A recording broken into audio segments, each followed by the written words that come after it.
My Little Mages, The Nightmare's Return. Written by Brass Heart and read by Goombasa. Chapter 1. The Studious Arcane Mage, the Proud Paladin. The six-pointed gemstone on the end of the staff gave off a bright light, illuminating the dark halls of the archives. The woman holding the staff was staring intently at the bookshelves.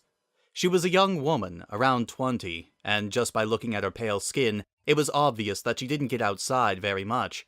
She had long, dark hair with two stripes of color, one purple and one pink, and her bangs were parted on her forehead by the purple, horn-like focus crystal on a gold headband. Her purple eyes scanned over the bookshelves, looking for one in particular. So far, no luck. "Spike?" she called out, her voice echoing throughout the room. "Spike, have you had any luck?" "Yeah, huge luck," her familiar's childlike voice said in Twilight's mind. "I found 5 bits!" "Spike, have you had any luck finding the book?" Twilight restated. "Oh, right, the book. No, nothing yet," Spike answered. "You can't remember what we're looking for, can you?"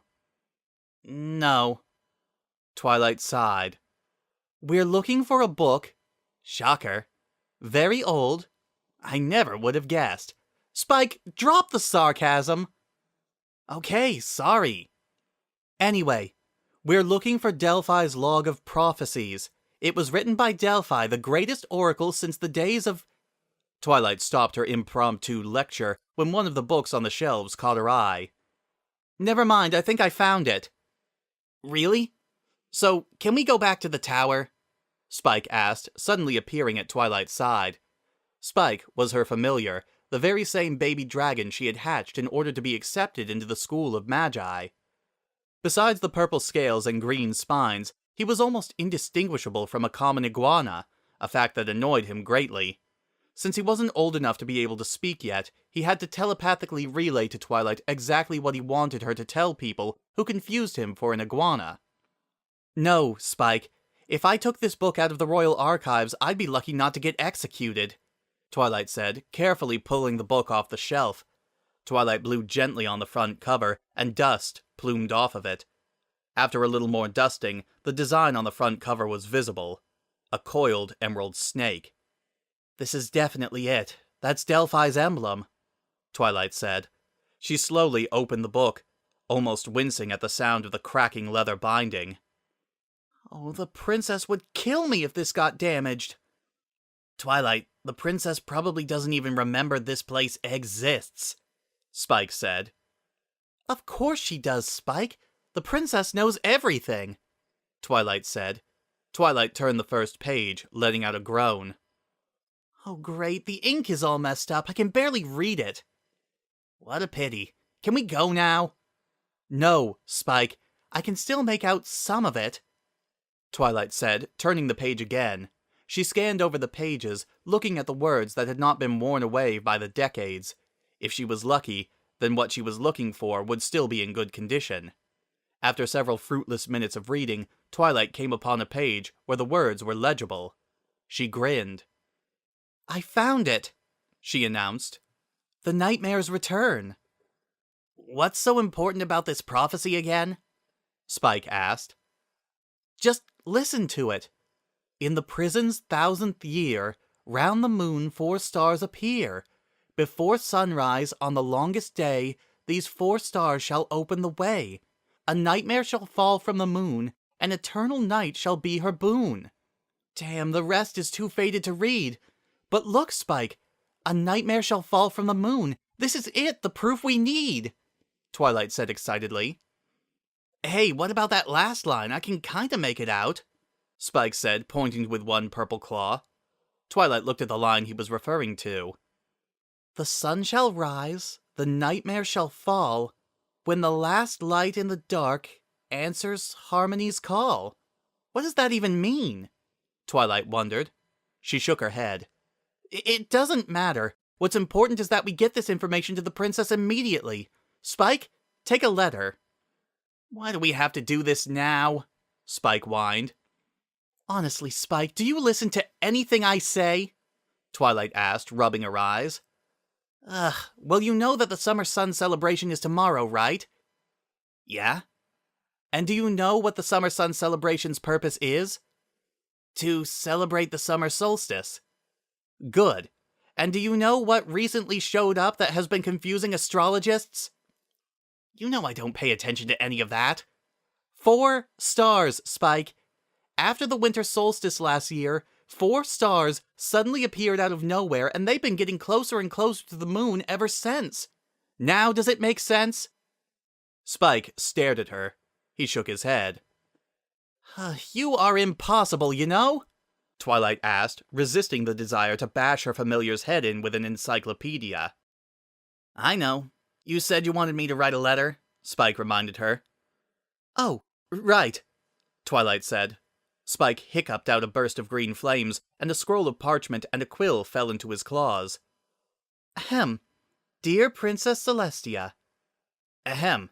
Dear Princess Celestia. Spike, cross off that ahem. Spike, cross off that sorry. Anyway, my recent studies into the old folklore of Mystica have led me to conclude that we are on the precipice of disaster. Twilight dictated to her familiar. Spike lowered his quill and looked to Twilight for assistance. Twilight groaned. Threshold. He crossed off what he had just written. Brink? Twilight suggested. Spike stared at her as if she was talking in another language. Twilight sighed. That something really bad is going to... You know what? I think this is important enough to tell the princess face to face. Twilight walked purposefully up to the massive double doors that led to the princess's study and cleared her throat. Twilight Sparkle, apprentice of the Archmage Princess Celestia, humbly requests an audience with... she announced. It's open, Twilight, the princess's voice called out from inside. Twilight opened the smaller door built into one of the larger doors and stepped inside.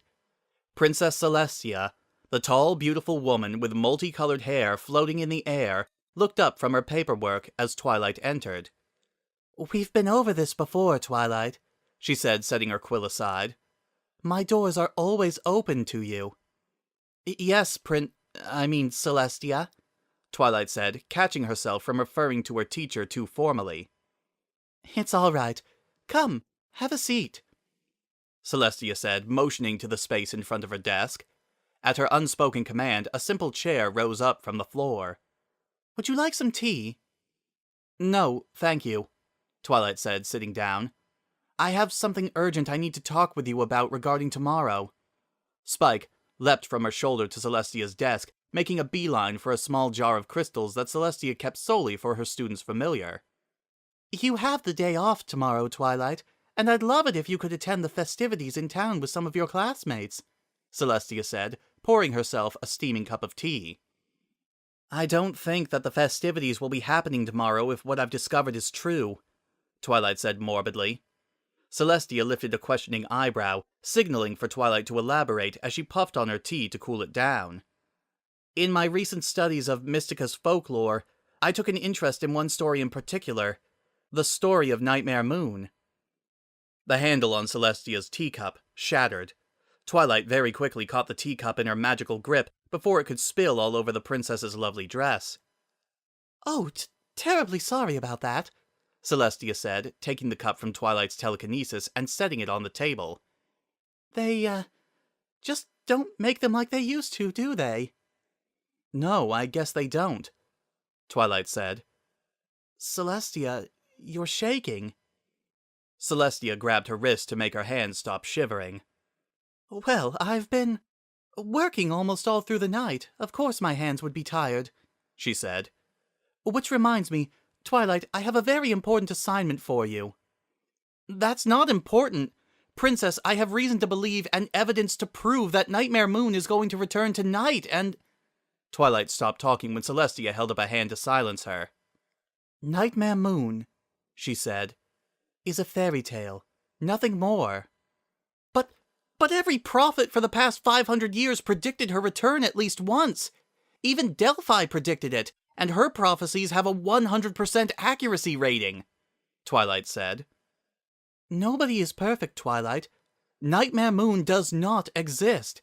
She's only an old legend to explain the face in the moon, Celestia said. Nothing more, nothing less.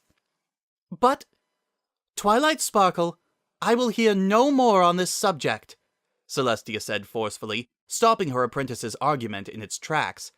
The temperature in the room literally rose 10 degrees from the force of Celestia's temper. Twilight gulped. Yes, Princess Celestia, she said, bowing her head. The room cooled down in a heartbeat, and Celestia's smile returned. Thank you, Twilight. Now, your assignment, Celestia said, taking a sip of her tea, is to go to the town of Magiville and oversee the preparations for the Summer Sun celebration tomorrow. Magiville? Magiville? Twilight repeated in disbelief. That backwater town next to the Everfree Forest? Yes, that Magiville. I'll be presiding over the festival there tomorrow, and I'd like it to be perfect. Of course, if you think that's too far beneath you, I'm sure I can think of some other assignment for you, Celestia suggested, her grin telling Twilight that she did not want any of these other assignments. Twilight sighed, defeated. I understand. Good, Celestia said. She opened one of her desk drawers and retrieved a rolled-up scroll. Here is your assignment. Go to Magiville and speak to all the people on this list. They're in charge of the food, music, weather, and decorations for the celebration. Twilight took the scroll and looked it over. Hold on, a druid is in charge of the music? She asked. I've heard good things about her and the rest of the people on that list, Celestia said, tenting her fingers in front of her mouth. I'm sure you'll get along well. This is another attempt to have me make friends, isn't it? Twilight asked. Celestia nodded. You're so clever, she said. Now you'd best be off. I've already made arrangements for your transport. The Charon is waiting for you at the docks. That dinghy? Twilight asked, her eyes wide. Would you like a larger boat? I'm sure the minnow would be available, Celestia said pointedly. On second thought, I think the Charon will do fine, Twilight decided hastily. There was no way she would set foot on the minnow. That boat was cursed. I thought you'd see it my way, Celestia said, beaming. As for your accommodations, you'll be staying at the Books and Branches library. Twilight's expression instantly brightened. A library? She repeated. No, it's a restaurant, Celestia said sarcastically. Now, I won't keep you here any longer. Here is the acquisition slip for the Charon. She handed Twilight a slip of paper. And the key to the library. Twilight took the small bronze key and tucked it in her pocket. Off you go, then. Have Spike send me your report for the preparations as soon as you're done. Yes, Princess, Twilight said, standing up. She scooped up Spike and deposited him on her shoulder, gave a short, respectful bow to Celestia, and made for the door. As soon as the door closed, Celestia's calm facade vanished. She opened one of her desk drawers, nearly tearing it out completely, and pulled out a bottle of her favorite scotch. She opened it with her teeth and took a deep swig from it. She slammed the almost empty bottle on her desk, nearly causing the bottle to crack. Celestia covered her eyes with one hand, forcing herself not to cry. What is going on? Tia, help, I can't stop! 1,000 years had passed, and the events of that night still haunted her dreams. Luna, whatever is happening, thou must make it stop! It wasn't Luna's fault, not even a little bit. I can't. It's too powerful. Tia, it feels like discord. It was Discord's greatest prank, laying a seed of chaos magic in Luna's soul before he was sealed away. That seed took 300 years to reach maturity, and when it matured, it overwhelmed Luna's soul in minutes. That's impossible! We sealed him away! Fight, Luna! I'm trying! I can't stop it! The moon is... Even after 1,000 years, just thinking about the voice that spoke through Luna was enough to send a flash of cold through Celestia's blood. Exactly where it should be. It was her greatest failure. She'd been too weak to save her own little sister and had to resort to sealing her in the moon for 1,000 years. "You've been waiting for so long, Celestia," she said to herself. "It won't be long now. Just a few hours, and she'll be safe." She had been waiting for so long. It wouldn't be long now, just a few hours, and Mystica would be in her grasp. For the first 200 years of her imprisonment, she had screamed, fighting against the magic that bound her essence to the moon. When the screaming got boring, she went silent for 100 years, which she spent thinking about the things she would do to her sister the moment she was free. She knew that her imprisonment would not last. The elements of harmony were not meant to be used by only one person. By her estimation, she would be freed after 1,000 years. Plenty of time to prepare. After the period of planning what she would do to Celestia, she began to plan how she would defeat Celestia and bring Mystica under her control. For her plan to work, however, she would need an army.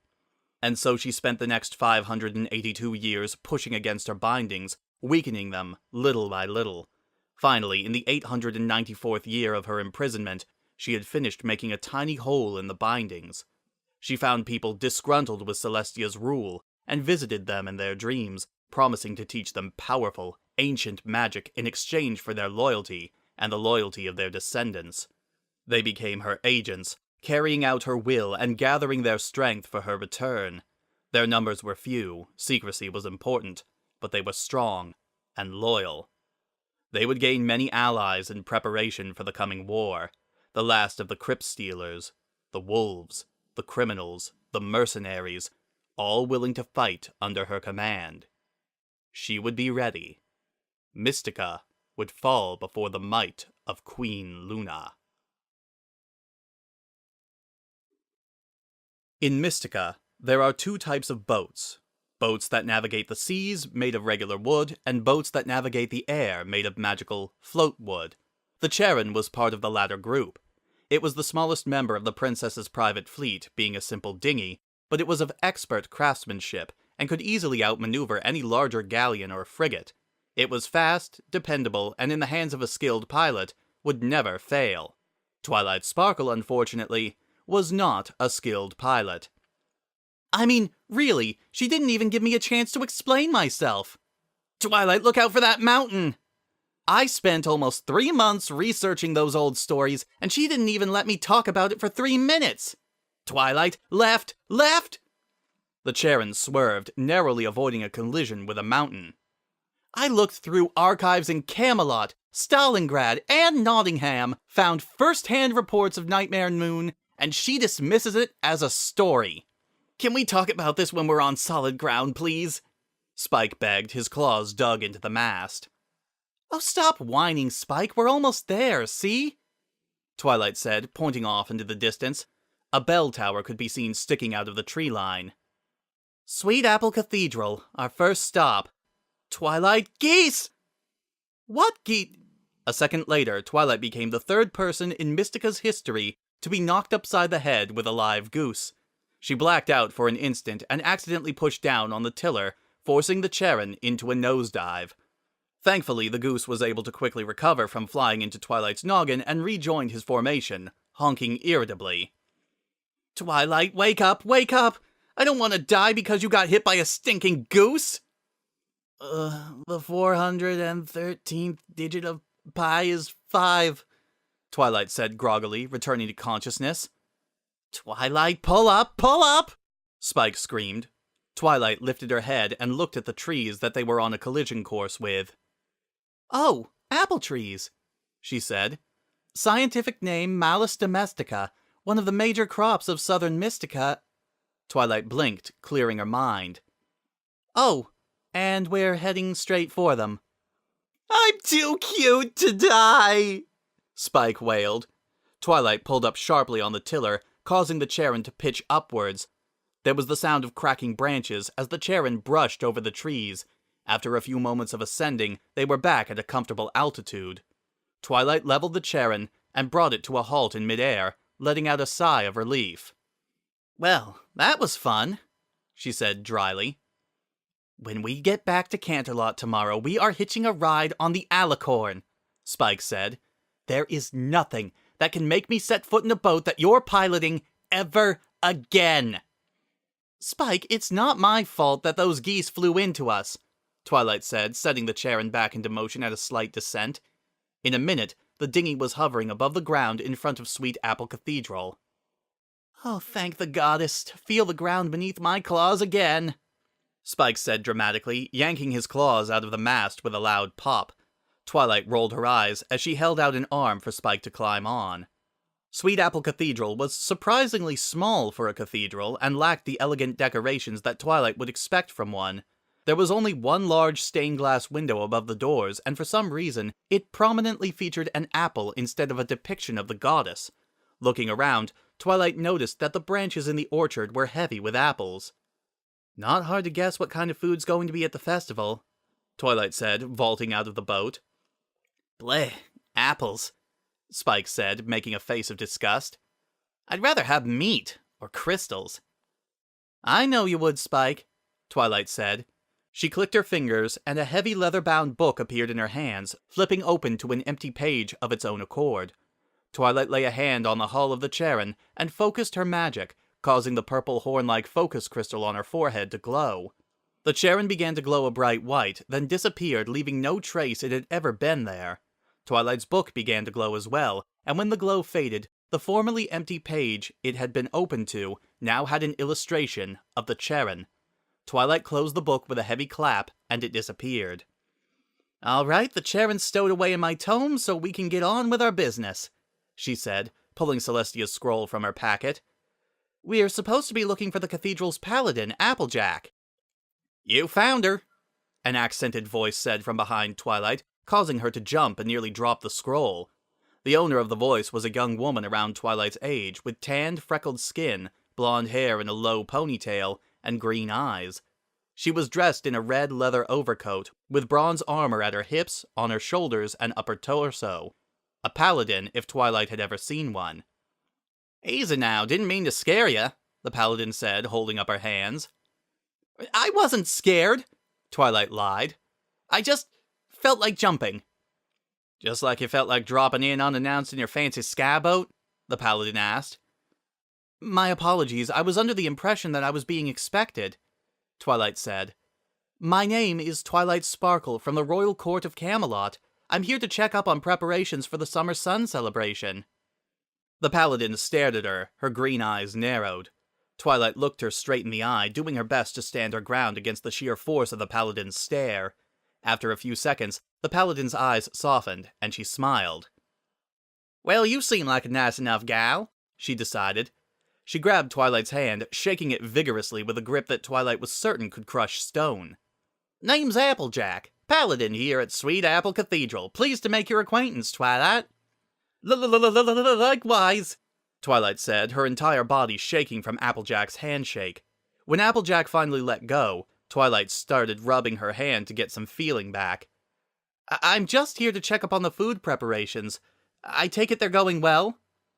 You can bet your fancy boots they are. The whole Apple family's in town for the celebration, so we finished up not too long ago, Applejack said proudly. Care to have some samples?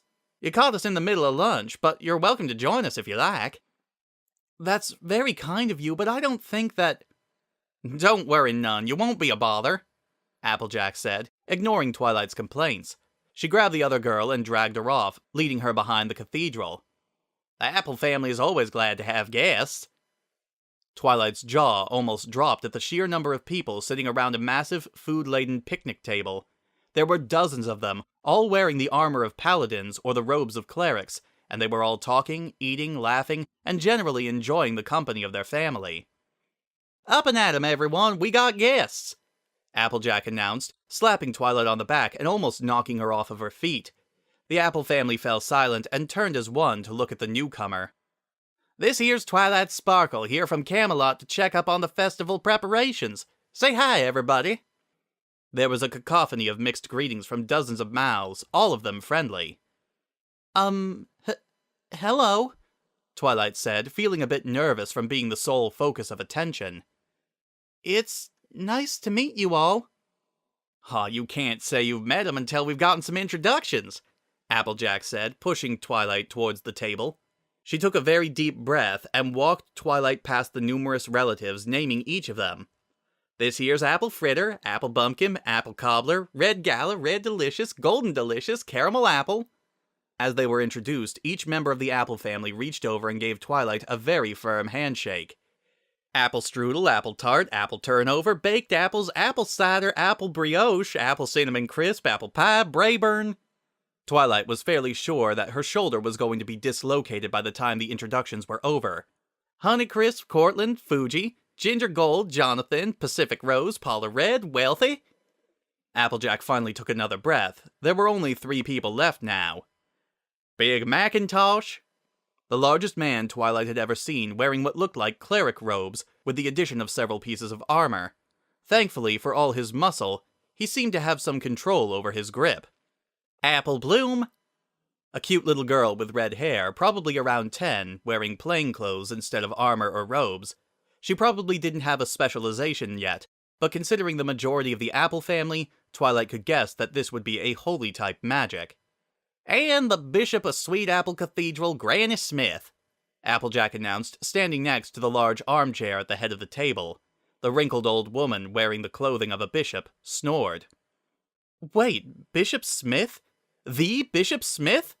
Twilight asked, her eyes wide. Unless there's another Bishop Annie Smith we ain't heard about, Applejack said. She gently shook her grandmother by the shoulder. Up and at 'em, Granny. We got guests. Yeah, what? Guests? Where? The old woman asked sleepily, looking around in confusion. Her bishop's hat had fallen over her eyes. Little Apple Bloom reached over and fixed it. Granny Smith, her vision restored, finally noticed Twilight. Welcome to Sweet Apple Cathedral, young lady, she said, holding out a wrinkled, shaking hand. It's a pleasure to meet you, Bishop Smith. I never thought I'd be meeting a national hero today, Twilight said, carefully shaking the old woman's hand. The bishop looked around in confusion. National hero? Where? She asked. You, ma'am, Twilight said. Granny Smith looked at her in surprise. Yeah, I'm a hero? She asked as if it was news. Twilight nodded. You were one of the mages who helped end the necromancy war 50 years... Granny Smith's face twisted into a scowl, and her eyes narrowed. Necromancer! She screamed, grabbing a shepherd's crook that was leaning against her chair. And here we go, somebody muttered. Granny Smith grabbed Twilight's neck with her shepherd's crook and yanked her down to stare into her eyes. Twilight tried to hide her fear as the old woman stared. When she was satisfied with what she saw, or maybe with what she didn't see, she relaxed and released Twilight. Good news, she said, leaning back in her chair. You ain't a necromancer, so old Annie Smith don't have to gut you with a spoon like in the old days. Thank goodness, Twilight said, taking a step away from the old woman. But y'all's gotta be careful, Granny Smith, the greatest practitioner of holy magic of our generation, warned. Them necromancers are wily folks. Sure, some people think that the art of necromancy died off after the war, but... She yawned, showing a mouthful of false teeth. But necromancy is practice of raising the dead. Who's to say that they're all... Her voice trailed off, and she began snoring again. Twilight stared at her, astounded by the old woman's antics. And that's all of us, Applejack said, patting Twilight on the shoulder as if nothing had happened. Now, Mac, scoot over a little bit and let Twilight have a seat. The enormous man did so, almost pushing Apple Bloom off the end of the bench in the process. Thank you very much for the offer, but I really can't... Twilight started to say, not wanting to waste a second until her job was complete, but then she noticed something. Apple Bloom, looking at her with an enormous pair of puppy dog eyes, clearly saying what was on the little girl's mind. Aren't you gonna stay for lunch? Don't look into her eyes, Twilight! Don't look into her... Spike's warnings cut off when Spike made the mistake of also looking into Apple Bloom's eyes. Twilight, with all her willpower, tried to fight against their influence. I'm sorry, but I really have a lot to do. Twilight's stomach decided that it was a good time to remind Twilight that she had skipped breakfast with a deep growl. Twilight felt herself blush. Then she realized that the food on the table looked really good. On second thought, she decided, taking a seat next to Big Macintosh, lunch sounds good. Twilight sighed contentedly, patting her full stomach. Okay, I admit, she said. That was probably the greatest meal I have had in my entire life. Glad you liked it, Sugar Cube, Applejack said, wiping at her mouth with a napkin. Honestly, when I first saw you, with your fancy skyboat and iguana, she motioned to the snoring dragon on the table, cuddling a sausage as if it were a teddy bear. I had you pegged for one of them all-work, no-play types, but it looks like I was a bit off. Twilight snorted. 2 things. First, if Spike were awake, he'd be angrily telling me to inform you that he's a dragon, and second, you were actually pretty accurate in your pegging. You seemed to be having fun just a little while ago, Applejack said, resting her elbows on the table. I was just following the atmosphere, Twilight said. You have a very nice family. Why, thank you, Applejack said. What about yourself? Got any family back in Camelot? Yeah, actually, Twilight said. My mom's a magical researcher and my dad's an astronomer. My brother's second in command of the Royal Guard. Applejack whistled. The Royal Guard, huh? Protecting the princess herself? Heck, I bet you get to see her all the time, she said, bringing her glass of apple juice to her lips. I actually spoke with her this morning, Twilight said casually. Applejack started choking on her juice, accidentally spraying Spike and waking him up. You've met the princess? Applejack asked when she regained her breath, staring wide-eyed at Twilight. More times than I can count, Twilight said with just a bit of pride. I've been her protege for the past 10 years, learning all I can about arcane magic. Applejack laughed boisterously, slapping Twilight on the back. Well, shoot. If I'd have known you were the princess's prized apprentice, I would have gotten out the good silverware. Oh, that's all right, Twilight said. I've never really been fond of fancy parties and the like. Me neither, Applejack laughed. Looks like we got a lot in common, friend. Twilight's eyes widened at Applejack's last word. She quickly stood up, grabbed Spike, and placed him on her shoulder. Well, it has been a lovely meal, and I thank you for your hospitality. I believe we can cross food off of the list of things I need to check off, she said without emotion, not even noticing that she had practically repeated herself. Now, I must be off. I need to speak with the Miss Rainbow Dash about the weather. She glanced up at the sky, which had become cloudier and cloudier over the course of the hour-long lunch. And I can assume she's not the best at her job. Nah, Rainbow's pretty good at what she does. It's just getting her to do it that's the hard part. She's probably at her usual stomping grounds goofing off. Just head south a bit. Thank you very much for your time, Miss Applejack, Twilight said with a small bow. Good day. Yep, Applejack said as Twilight hastily walked away from the table. Good day. Twilight summoned her tome, opening it to the page with a picture of the Charon, releasing it from the paper with a brief burst of magic. In seconds, she had climbed onto the boat, grabbed the tiller, and was taking off, heading north. Oh, for the love of... South! I said south! You're going the wrong way! Applejack yelled up at Twilight. I knew that! Twilight yelled back, changing her course. Everywhere she stepped, the grass died. The dangerous animals of the Everfree wisely scattered when they heard the sound of her staff tapping against the ground. They all knew to fear the agent of death. The pale, dark-haired woman, dressed in tattered black robes, tapped the ground with her bony staff again, producing a clattering sound from the finger bones hanging from it. Unsatisfied, she kept walking. Where are you, my pet? She called out, tapping the ground again. You can't hide from me, you know. I can smell you. She tapped the ground once more, and smiled when the finger bones clattered together louder than usual. She brushed her long, smooth fingers through the dying grass at her feet, watching it turn brown and dry. She scooped up a handful of dirt and let it sift through her fingers. You were a strong one, weren't you? She mumbled, straightening up. No sense in letting a good corpse go to waste. She pulled an obsidian knife from her belt and opened a shallow cut in the palm of her hand. After a few seconds, blood began to drip from the wound, falling to the ground with a hiss. Awaken from your sleep. Return to this realm from the cold hands of death. Rise once more, the woman commanded, slamming her staff into the ground. The corpse heard her, and it obeyed. A skeletal hand, still covered in gray, rotting flesh, burst from the ground, clawing at the air. That's right. You can do it, little one, the woman cooed, clicking her tongue as if she was calling for an animal. Slowly, the rest of the corpse's body pulled itself out of the ground, dead-eyed and slack-jawed. It had been a man once, a warrior. It was clad in rusted armor, which showed exactly how it had died. Something with claws had torn through the metal as if it were tissue paper.